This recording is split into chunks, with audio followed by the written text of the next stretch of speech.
আসসালামু আলাইকুম। সবাই কেমন আছেন? আশা করছি যে যেখানে আছেন ভালো আছেন এবং সুস্থ আছেন। আল্লাহর রহমতে আলহামদুলিল্লাহ আমি অনেক ভালো আছি। তো বিয়ে শাদী খাওয়া শেষ।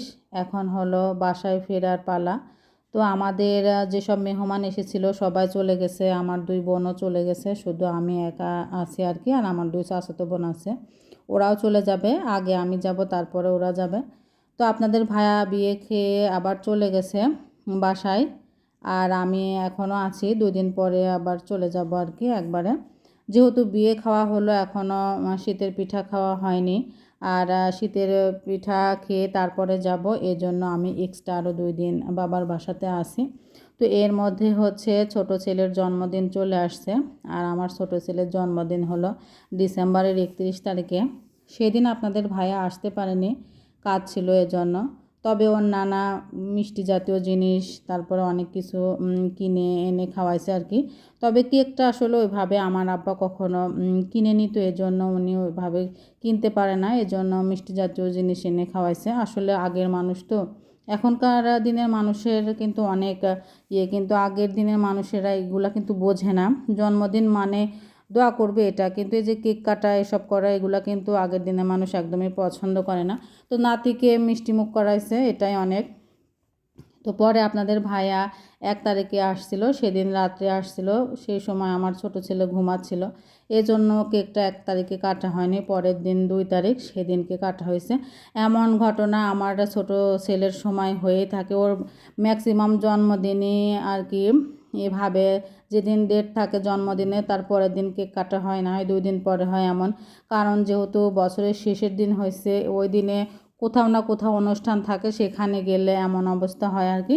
তো যাই হোক, কেক কাটা হয়ে গেছে। তারপরে হচ্ছে আপনাদের ভাই আমাকে নিতে আসবে, এজন্য আম্মা সকাল থেকে রান্না বান্না শুরু করে দিয়েছে। তো আগে সকালে রান্না করছে, তারপরে একসাথে দুপুরের আর রাত্রে রান্না শেষ করে এখন হচ্ছে পিঠা বানাতে শুরু করছি। যেহেতু আমি আর আম্মাই আছি, সবাই চলে গেছে। আর পিঠাটা বানাতে গেলে কিন্তু অনেকটা সময় লাগে আর কি। যেহেতু গ্রামের বাড়ি, বুঝতে পারতেছেন যে অনেক কাজ করতে হয়। আমার আম্মার গরু ছাগল হাঁস মুরগি সবই আছে আর কি, ওইগুলোকেও খেতে দিতে হয়, তারপরে রান্না বান্না, তার ফাঁকে ফাঁকে আর কি পিঠাটা বানানো এগুলো করতে হয়। তো আমি একটু সাহায্য করছিলাম।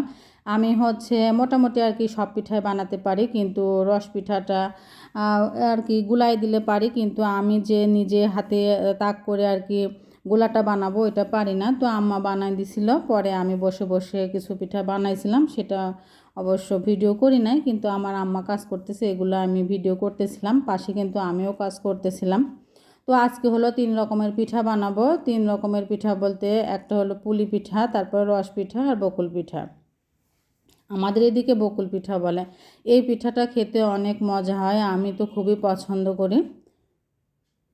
তো প্রথমে পুলি পিঠাগুলো বানানো হয়েছে, তারপরে রস পিঠা বানানো হচ্ছে, আর এরপরে হচ্ছে যে বকুল পিঠাটা বানানো হবে।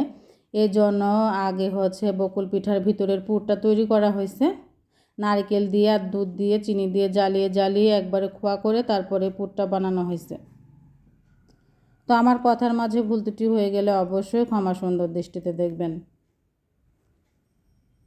যে সকল আপু ভাইয়ানা আমার ভিডিওটি পেজ থেকে দেখতেছেন তারা আমার পেজটি ফলো করে রাখবেন, আর যারা ইউটিউব চ্যানেল থেকে দেখতেছেন তারা আমার চ্যানেলটি সাবস্ক্রাইব করে রাখবেন।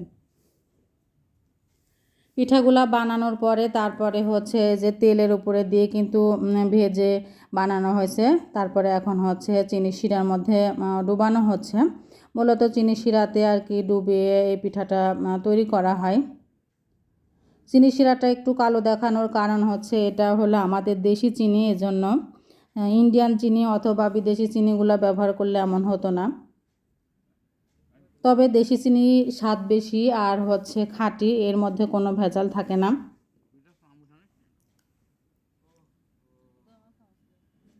তো এর মধ্যে কিন্তু রান্না বান্না শেষ, পিঠা বানানো শেষ।